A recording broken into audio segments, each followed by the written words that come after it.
Well, good evening, everybody. It is Wednesday, March 24th. This is The Jam. Felicia Lawrence. I'm John Hanson, Brandon Pope, in for Amy Rutledge. And Felicia's in a rockin' mood already, I can tell today.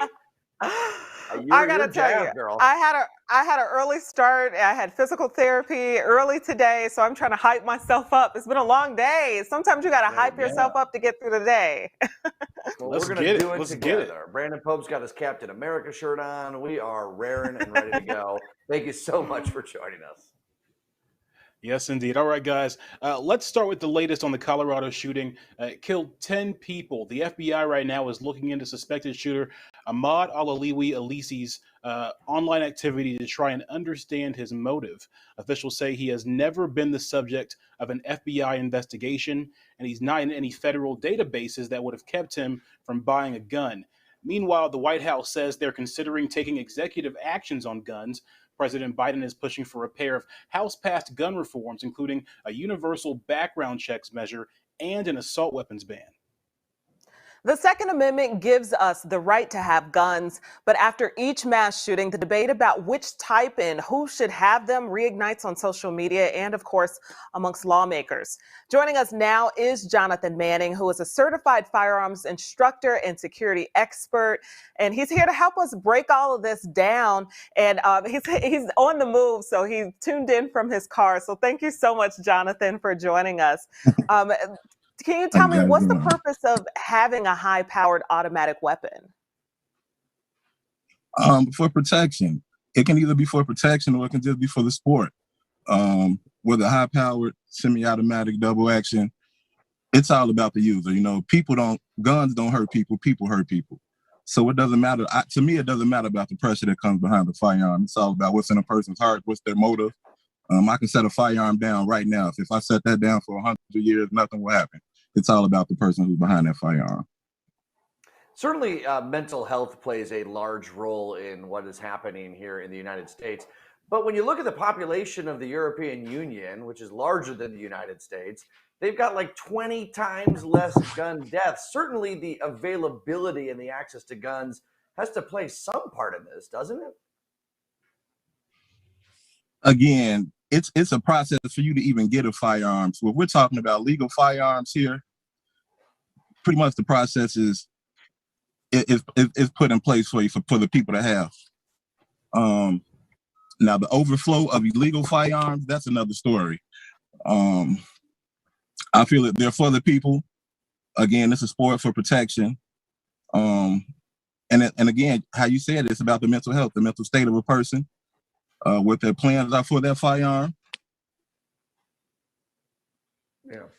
What do you want people who have never touched a gun before, who have no interest or no part in, the sport of having guns? What do you want them to know about this while we have these high-profile incidents with mass shootings?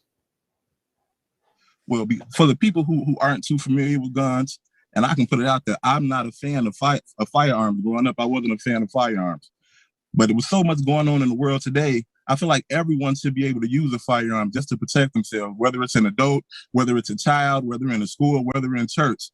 Me being a man, of course, I want to come to the lead of my fiance, of my wife, to let her know, hey, I can be able to handle anything. But what if something goes wrong where someone really may come in and they may possibly hurt me? They may knock me out in a way where I don't want my wife and my son to be in a corner looking for a savior. I need them to be able to handle themselves the right way. And just with the proper training, I feel like we can be able to protect ourselves and take care of our people. So let's talk about the Illinois process of obtaining a firearm. And do you see any flaws in the Illinois process? I know, of course, you have to have you have to pass a background check to get your owner's ID. Concealed carry has a class attached to it. And then is it 3 days you have to wait in order to get a weapon? Yes, ma'am. So the law states that it'll take 3 days for the background check to come through. And with the new law that they're trying to put in place, they're saying that it may even take up to 20 days. So with the new law that they're trying to put into place, I don't necessarily feel like it needs to be 20 days, maybe 5 to 7 days on a week basis. But 20 days is kind of pushing it to me, because you can get a person's personal info and access in the split of a second at the tap of a button. So just for you to So what do find you out if think? I'm mentally stable. Yeah. Do you think there should be a federal database, or do you think, because each state is different in terms of how they conduct this process? Personally, I would like it to be a federal database where it's just strict all around the border, all around the border. I would be, because I do bodyguard work and security, I necessarily can't go state to state with my firearm because some states have in place that my Illinois concealed carry won't be allowed in their state. So I would like for it to be a fair chance all around the border. But the way that people may get firearms down south, down north, it may differ from up here in Chicago. So if it can just be a fair chance all around the board, I think that'd be great for everybody. For gun control, I feel like 10% of the population, maybe less, maybe 5%, feels like everyone should have access to whatever gun they want, no universal background checks, all that. I feel like 5% of the population says no one should ever have a gun ever, there's no reason.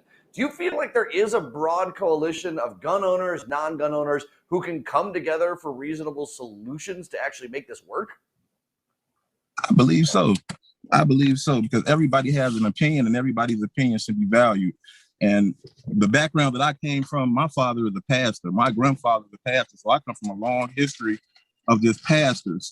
And me getting into the field of security, it just didn't make sense. But it's just something that I love. I love giving back to the people. It's a way that I can counsel. And just I can't even explain the passion that I have for it, just for teaching the concealed carry this, but togetherness that it can bring. It's a whole culture out here. Even if you don't like firearms, just to know how to handle a firearm, just to be able to break a firearm down and say, hey, this is something that I can be pretty good at. You may not like to shoot firearms, but you may be good at breaking one down where someone may want to come pay you $50, $100 to clean their firearms every time they use it. So it can be good for it can be good for what you want it to be good for.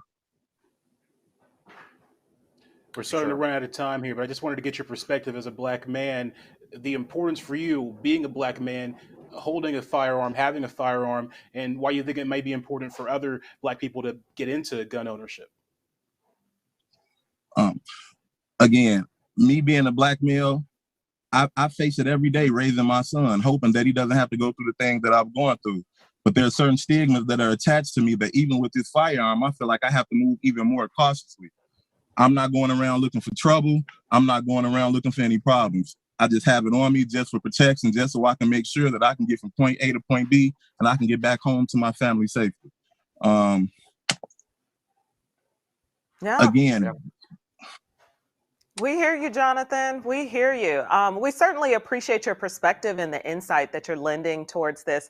And then ultimately, I think you're also preaching to educate yourself, to people out there who don't know anything about guns, learn something about it, so then we can at least be making informed decisions as a country and hopefully moving things forward in a positive direction. Jonathan, thanks for your time. No problem. Thank you guys and have a great day. Okay. For more information or to sign up for a concealed carry class with Jonathan, call or email him. As you can see, we got the details right there on your screen. You can get all that info right there. Krista. Hey guys, good conversation. Thank you. All right, it's about to go down. We've got Kenzie K from B96 in the Zoom. We're chatting to her when we come back. Plus, I've got your Hollywood headlines. That's all coming up after the break. We'll be back.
All right, let's get right to it. Even though movie theaters are starting to open back up, you can still enjoy and kick back on your own couch to two of Disney's hottest new movies that will be released this year. Cruella and Black Widow are coming to Disney Plus. With your subscription, you got to pay an extra $30. And Cruella's coming out May 28th and Black Widow on July 9th. I will definitely be watching these from my couch. I mean, the Black Widow Same. thing to me, they've been pushing this so far. It's supposed to come out in November of the past year, then May, now July. At this point, we don't care anymore. Just give us the movie. Just give us the movie. And hopefully it does well. just give I'll it be to seeing us. both of these. Pass. But I'm interested. But I don't want to be just an old downer. I know I'm interested in your next story, Krista. Yeah. This one feels like a John Hansen story, and I'm not, that's not saying much, but you got a lot of stories. Is all I'm trying to say, John. We've got a new Dahmer on our hands. So Evan Peters will be playing the notorious serial killer in a Netflix limited series. This guy's been a regular on American Horror Story, and more recently known for playing fake Pietro in WandaVision. Any WandaVision fans out there? B Pope, looking at you. But I mean, just another Definitely. dark role to add to his list. He's Pass. great. This is a great character. Oh yeah. Oh, That wow. was coming quick. The no, I Dahmer story can't. is going to be creepy. I can't wait to watch it. I know. No, I Perfect. can't. Okay, I'm gonna have nightmares. That's something I'll pass on. Well, me and our boss will watch it together. So bye. Not for me. But this next one, a little bit for me, okay? So it was the best of both worlds on Twitter today. Miley Cyrus shared an open letter to her alter ego, Hannah Montana, to mark the 15th anniversary of the premiere. So she talked a lot about how the show launched her career. Jesus. You can see Miley Cyrus's handwriting there. Very, very great penmanship. But then a verified Hannah Montana account slid in with this reply. Nice to hear from you, Miley Cyrus. It's only been a decade. Oh! So number Hold one, on. Ooh, the shade. the shade. And number two, Yes. this account became verified yesterday. So do we Oh. think that there's a reboot in the works? This John, is are like you a when fan? not. Do No. you know who Hannah Montana is? Yes, I know who Miley Cyrus is because I like some of her newer music, but I didn't love Hannah Montana. But like this Twitter account exchange feels a lot like when Brandon's burner account retweets his main account just for more likes. Like that's what this feels like to me. Oh, the burner account. I wish I had one. Yeah, Right. Hannah Montana.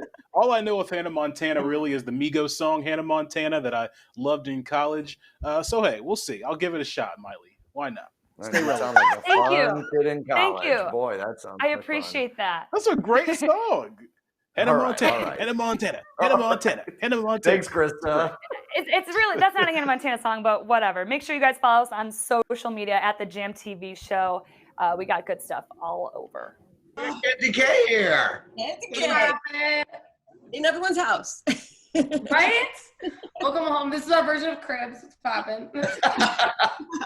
Your nails still just, I need one of those back rubs you give me in deep dish when you come in studio. I know.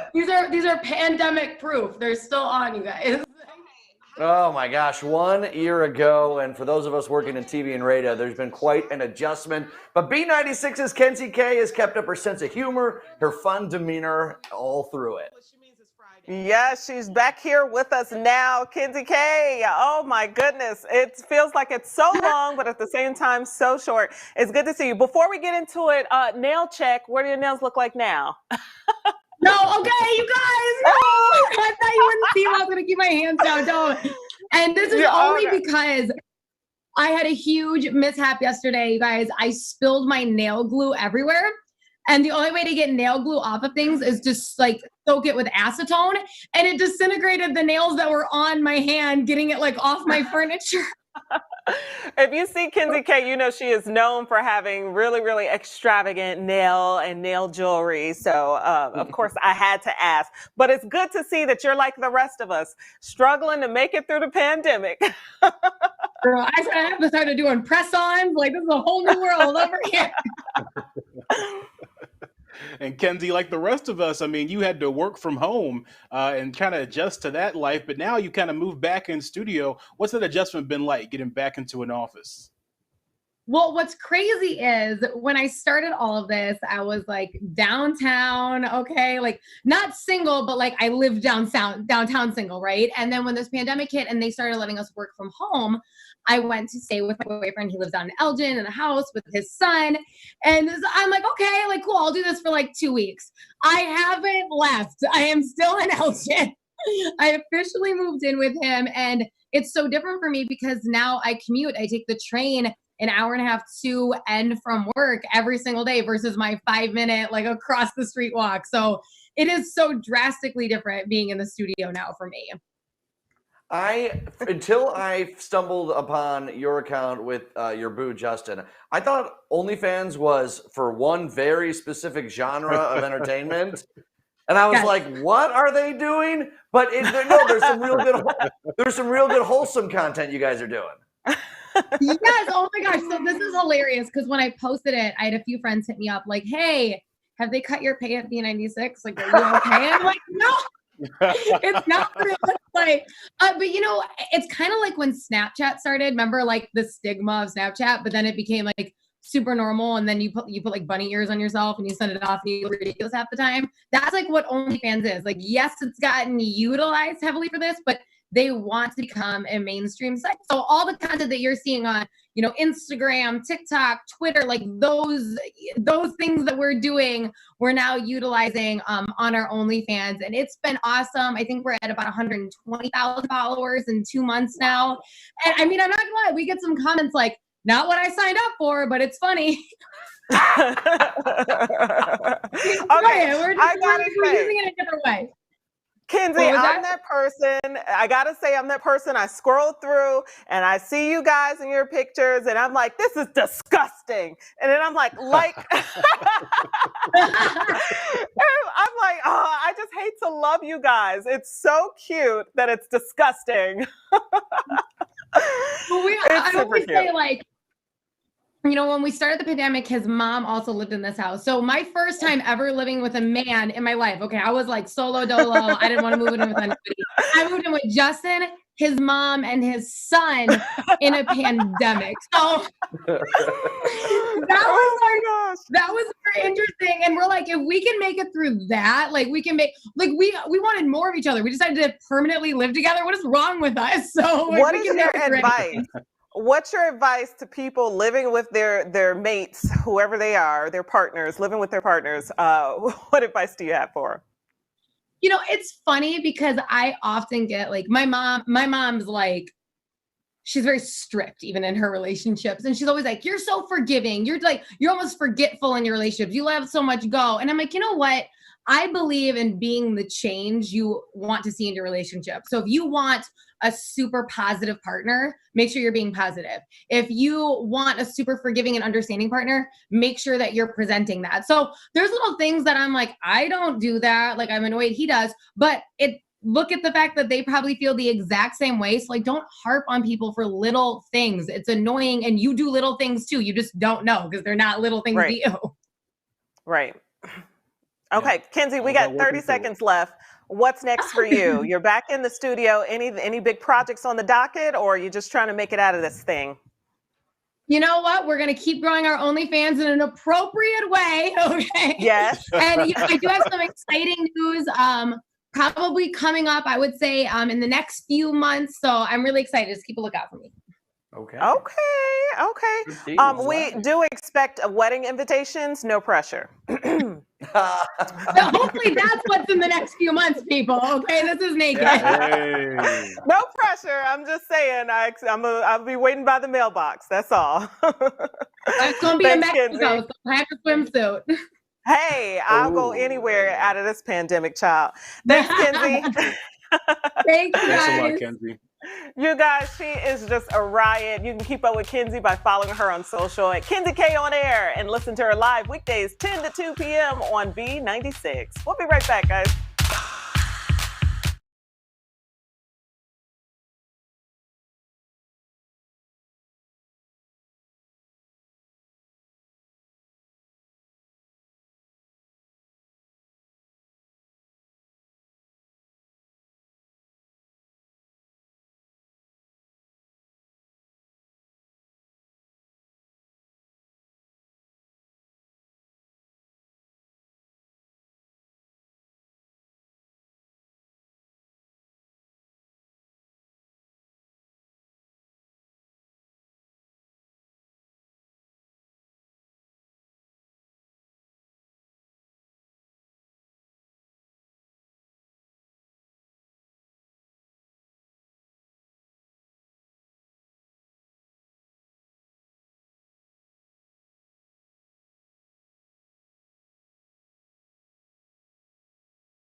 Uh-oh.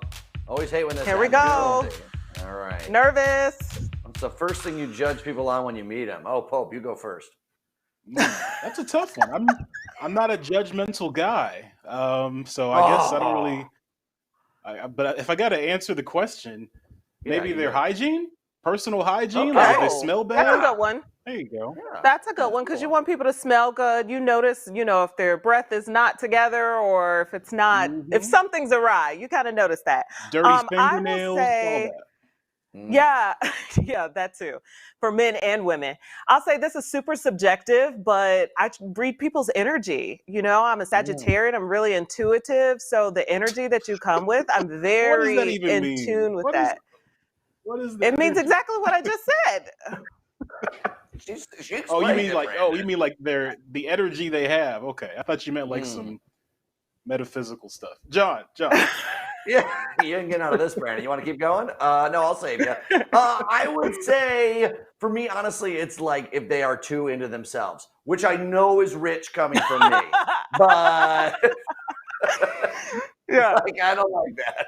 Someone who's I want someone who's easygoing, who's chill, who never, just the opposite. That just lets you do all the talking. Apparently. Gosh, I'm the worst. Thanks, Enrique. Here's the forecast.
Oh yes, deep dish. So in an article on the blog Very Smart Brothers, the author talks about how one of the funnest things to do is go out and watch his kid play outside with no toys or anything. And he laments how he misses being that age and having the power of imagination to fuel him through his day. So it got us thinking, what do you miss most about being a kid? Krista, why don't you chime in first?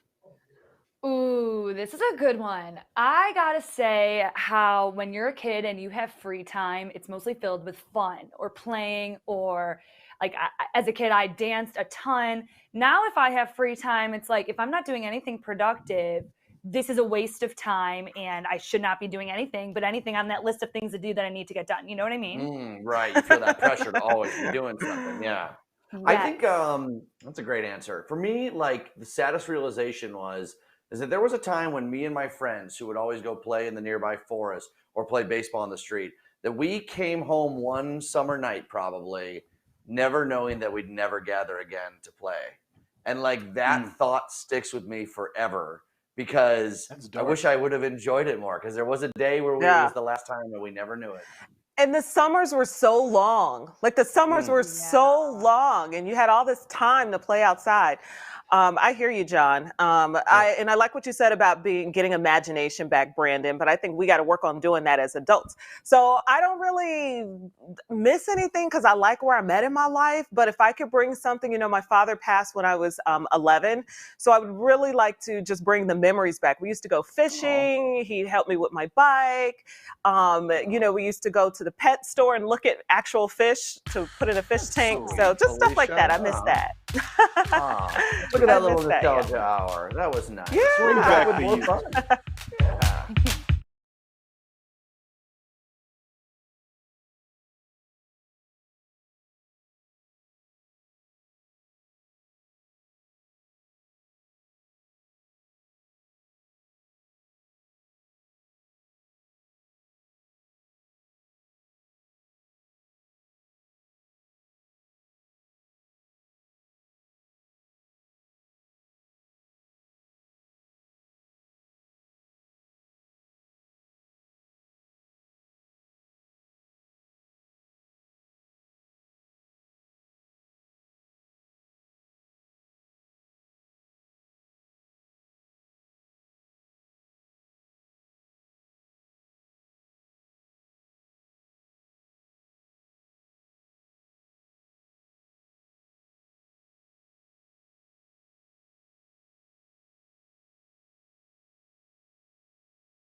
All right, welcome back to the Jam on this Wednesday night. We're all lamenting in the group chat about all the things that we miss as kids, whether it's Brandon's video games. Felicia is just better off as an adult. She knows it. We all know it. But we will regroup here and be adults together here for the second half of the Jam. Yeah. Being an adult is a good thing. I like the freedom that and the power that I have. I get to do anything I want whenever I want. That's something you can't do as children. It's a good thing. Yeah, freedom. let's Jeez, let's you be need to fuck adults in my Captain America t-shirt. Let's be adults. All right, guys, let's start off with the news around Meghan McCain. She's raising some eyebrows with comments she made during The View while calling out Illinois Senator Tammy Duckworth. Now, Duckworth threatened to vote down all of President Joe Biden's upcoming nominees for key jobs over lack of Asian American Pacific Islander representation. Duckworth backed down after the White House agreed to hire a senior AAPI advisor, but McCain wasn't satisfied. So we're going to a place where even if people need money, even if people are qualified to get into Ivy Leagues, race and gender is more important than your skill qualifications, the content of your character. It is not what Martin Luther King Jr. preached. I think this is a very, very slippery slope.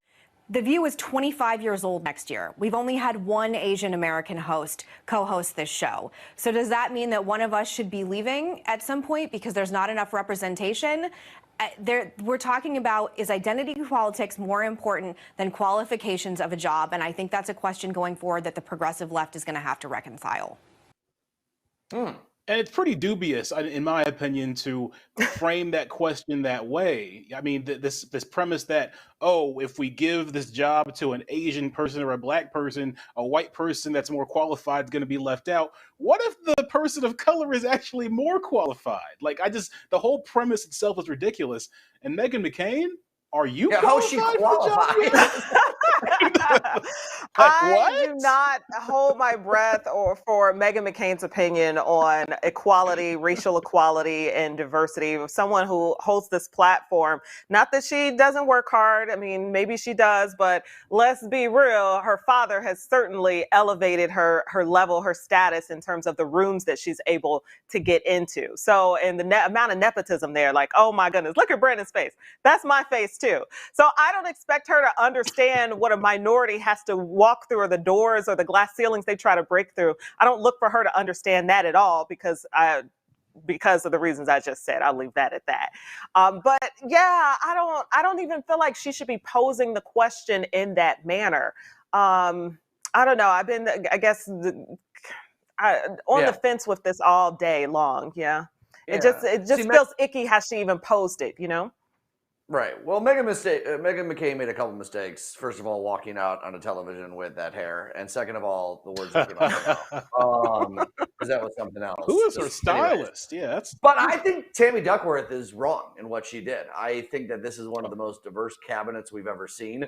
I think threatening an administration in a 50-50 Senate, trying to use your political capital in that way, is not the smartest move. Now, I wouldn't be surprised if she worked this out with the White House to have her make this stand, make this point. The White House knew about it ahead of time, and then they had this conversation, came to the agreement. But I feel like attacking this administration for diversity by threatening to vote down other qualified candidates was not the most savvy move. But she made a point. She got some headway with the Biden administration. So who am I? Yeah. See, the way you said it, John, that I can agree with. Maybe it was because it was coming from Meghan McCain. Maybe there's some bias there on my behalf. Because of what Meghan McCain said and who she is. But what you said, yes, I do think she incorrectly yielded her minority privilege, if there is a such thing. But we can talk about bringing diversity to the table if she wanted to have that conversation, for sure. But to kind of threaten her platform and the power that she has, using the power she has, I think that is not okay. Yeah, I think, I can agree she probably went a little bit too hard. But I got to stick up for her a little bit because there's so many cases of mediocre white people taking a job that it could easily go to a more qualified person of color. So she's asking for, the White House to have a little bit more vetting, if she's criticizing that, perhaps. But the way she went about this, and this, I'm going to turn down every single nominee, period, full stop, if they're not Asian American, Pacific Islander, a little aggressive. That is what Republicans do all day long, though. They just don't actually say the last part. They think it. He's trying to say it, too. Yeah. Okay. Well, I got the perfect box here because I'm in the middle of you two, and that's how I feel. There's truth in what both of you guys said. All right. Moving on, Republican support for gun control has dropped from 54% to 35% in 2 years. That's according to a new poll from USA Today and Ipsos. The poll also found 2/3 of Americans want tougher gun laws. New reports reveal Laredo Hospital doled out vaccine shots to employees at the high-end restaurant Maple and Ash. Laredo's vaccine supply has been cut off after employees at 2 other locations connected to the CEO were given vaccines. And finally, there's been an uptick in COVID numbers in Chicago and statewide, especially in young adults. Cases are up 23% week to week. Some uncomfortable numbers there we'll continue to watch.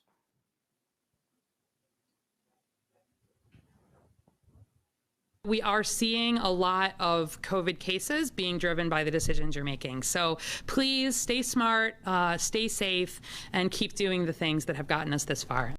Boy, during this pandemic, we've met a lot of faces that have been with our city for a while, but we've gotten to know pretty well. One of them is Dr. Allison Arwady, the commissioner of the Chicago Department of Public Health. And Doctor, I know you've been there, at least with the department, for a few years, but you're named to this position 2 months essentially before the pandemic breaks out. Yeah, so I mean, obviously I have a lot of training in outbreaks and infectious diseases. I was actually confirmed by City Council 4 days before we activated for COVID. When O'Hare's first started screening travelers from China, we didn't have any sense, of course, where this was heading at that point. But yeah, since I've formally been in this role, it's been pretty much COVID most of the time, but it's okay. You know, my team's been really doing a good job with this, and it's been a long year, but I am really proud of the progress we've made here in Chicago. Has it been hard? Obviously, it's been hard on everyone in many different ways, but like, now, I mean, you're a public figure. You knew that getting the job, of course, and being part of it. But, you're scrutinized. People are scrutinized for decisions that are made. Now it impacts, our health, but our businesses. Has that been a real difficult path to navigate?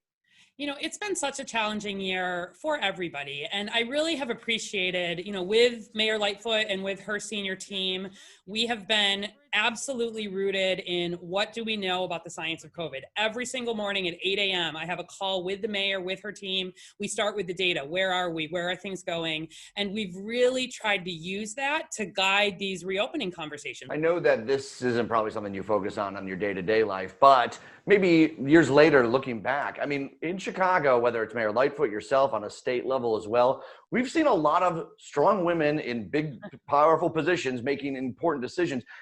I think that matters. I think that makes a difference. Yeah, I've loved sometimes looking around the rooms because a lot of the leadership on the financial side of the city is also women, and that's pretty unusual. That there have been a lot of women here in Chicago, in particular, working together, and I think we've made pretty good decisions by and large. You were at the CDC for a while. I was. Infectious diseases, and here you are. I mean, you must have brought a lot of that to your job today. Yeah, my team sometimes jokes that it's like my fault, right? Like, this is what happened. But no, I mean, obviously, this is the thing in all the world that I am trained to do. I was in something called the Epidemic Intelligence Service, which is on the ground training to respond to outbreaks. I had done a lot of international work. This is really what I most know and what I'm most interested in. But working on something at this scale where you live is really different.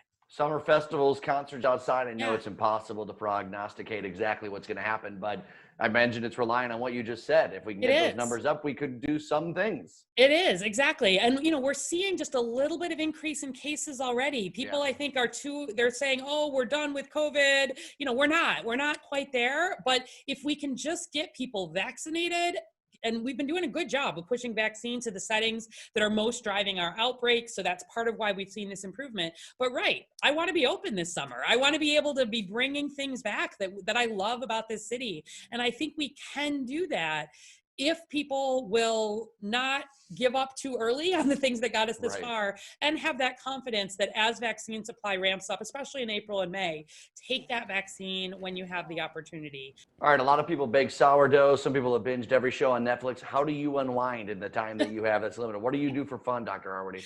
Yeah, so, during normal times, there's, like everybody, a whole lot of things that I love to do that I haven't been able to. I like to lead architecture tours. I like to do pottery. I, love going out and going to concerts, and haven't really been able to do that. And so, I'll tell you on the good news front, I actually did sign up for we'll see, but I signed up for a little bit of a pottery studio class again. I'm thinking a little bit about doing some of these tours. You're getting wild with that ceramics. Wild. Yeah, exactly. Ooh, that's what I mean. This is not the raging time just yet, but I am starting to recapture a few of the things that I think, can be done in a safe COVID way. I obviously need to set that good example. Celebrate that people are getting vaccinated. Celebrate that we are in spring and we're moving ahead, but just not quite time for the big parties yet. It's the little gatherings, right? Whatever your equivalent is of your little pottery or your little sort of social gathering. And that's where we're sort of safe for right now. But I'm looking ahead to this summer and being able to,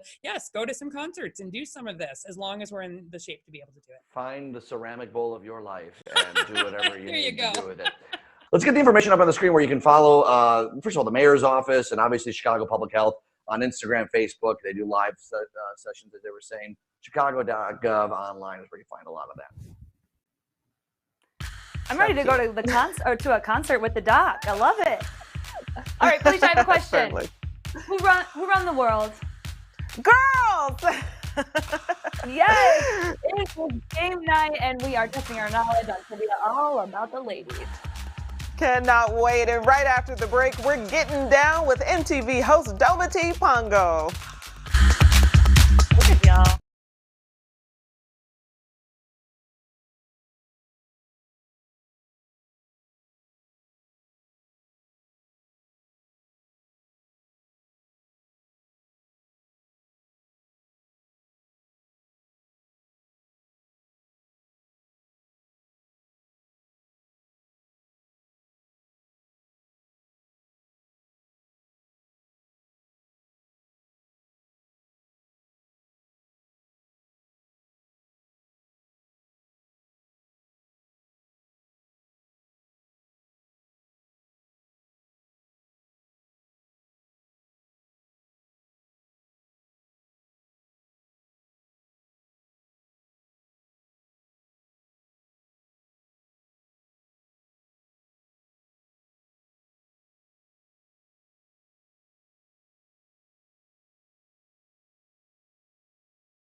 every guest we have on, we got to take a minute and see their house.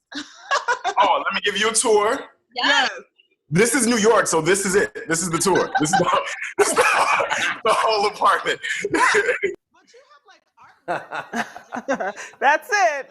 But that's all we need, you guys. For a year, Chicago native of MTV's Dometi, Pongo has been interviewing celebrities and breaking down the culture news of the world from his living room / kitchen / family room / bedroom / all the slashes. Yeah, so Dometi, my guy, joins us now with more on how life has been adjusted and how New York and his life in his home is moving forward. What's up, my guy? How is Zoom life going for you? You tired of Zoom yet? Man, am I? You know, I think we all have a little Zoom fatigue, man. I'm feeling like someone's uncle just now. I'm like, okay, check the lights. Okay, check the internet connection. You know, making sure the checklist is all set up. But I mean, reconnecting with folks like you make it feel like this is normal. It feels a little more like normal, man. I feel like I'm seeing old friends, man. How about you guys? How y'all adjusting? We're doing pretty good, except for the fact that Brandon tries to claim you as his own. He said "my man, my guy" like 3 times in his introduction. Brandon. Dometi is friends with all Brandon of does that us. to everybody. Okay. Brandon does that to everybody, Dometi. All right, I got love for him. He's hardly home, but always repping. He's always repping Chicago. I appreciate that. So Dometi, I want to get a sense for New York, right? Like a year ago, we were looking at dead. I mean, like nothing was happening. The streets were closed. Same thing here in Chicago.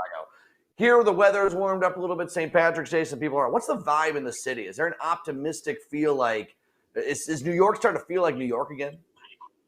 It's mixed. You know, I just got in from a flight from another project, got to the city today just ahead of this interview. And I was talking to the driver and I was asking him the exact same question. How are you feeling? What is it like with your passengers? What is the vibe that you feel from the city? He said, listen, the city's roaring ahead, but so far today, 7,000 people have tested positive for COVID-19 and 71 died today. So it's still very present. And that was 3.5% of those tested. So that's about where we are today here in New York City. Now, at the same time, restaurants are finally allowing indoor dining at a limited capacity.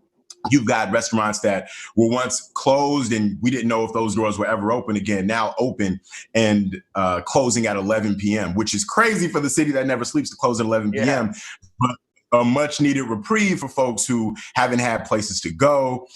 So it's mixed. You know, the city is starting to move again, starting to feel alive and come alive again, but this virus is still very present and very real in a city like this. So true. Okay, well, you are a man of culture, to say the least. You're connected to the people. I want to know, what do you think is how do we come out of this and heal from this? And what is it going to be like? What's the culture going to be like? I think work culture is going to shift tremendously. And I would love y'all thoughts on this as well. I think that it's going to be very difficult to get people to go to the office for the amount of time we used to sit in the office for, if it's unnecessary for your job function. If you have like an office job. Yeah, like, you know, if you got to go to Times Square, got to go to the office. I don't think there's going to, you know, even at media companies, folks, places that I'm working at and friends in the industry, that they have summer Fridays still, you know, where you call off for Friday and, you know, you basically can give yourself one Friday of the month, PTO, 3-day weekend just for folks' mental health. I think corporate America is having a reawakening about what its workforce can handle.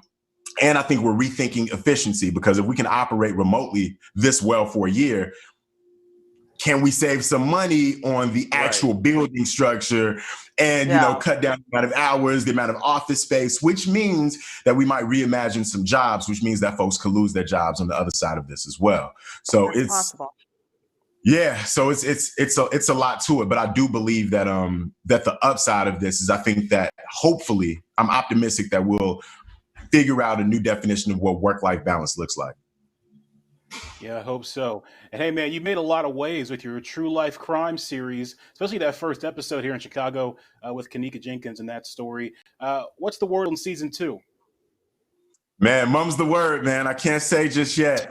You know, not even Brandon, a little tease. Brandon, we're hopeful, G. We're hopeful, but there are a lot of cases that I've been looking at in preparation. Should that day come, that we're able to go ahead and announce season 2. A lot of cases involving. I want to get into stories involving the LGBTQ plus community. I want to see if there are stories that we can do to highlight this issue of police accountability that we've been dealing with long before what happened to George Floyd, but even more so given, the racial reckoning we had last year. So I'm hoping I can do some stories about that kind of thing.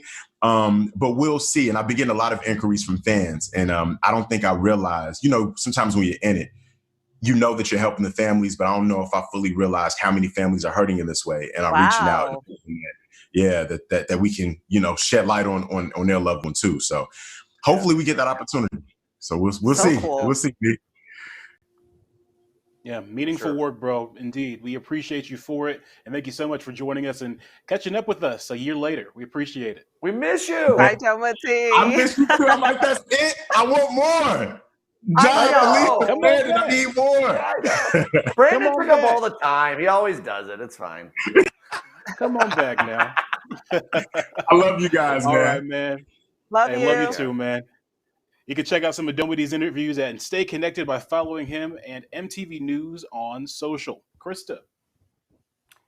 Great stuff. We've got the latest hot mic controversy coming up in sports, and then the real games begin. It's game night. Stick around, everybody.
Sports. Okay, the NHL has banned a longtime referee.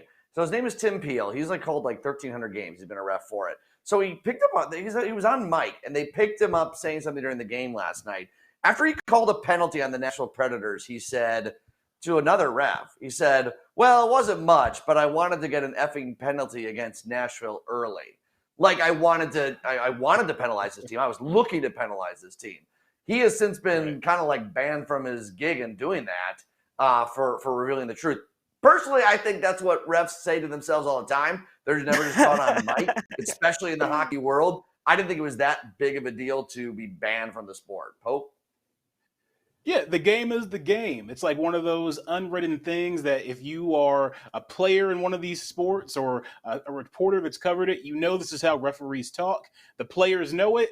And the coaches know it, and that's just kind of the way it goes. What you don't want as the NHL, though, is for this to get out and for this to leak. Yeah. Because that affects betting markets and things like that and gives the impression of, sketchy things going on. But this is how it goes. They'll say, hey, we got you this one. I'll get you on in the second half. Don't worry. I got you. So, well said, and what's an F-bomb? It's everyone has a few of those, right?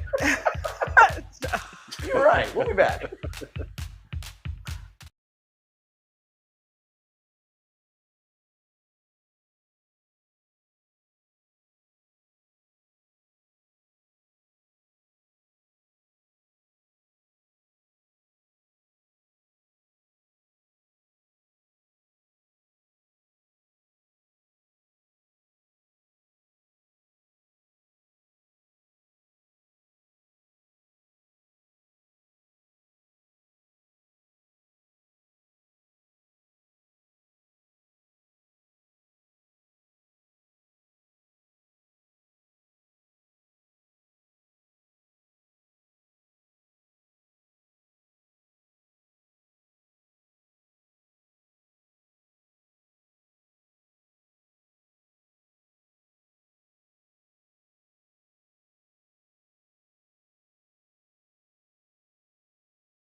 So get ready.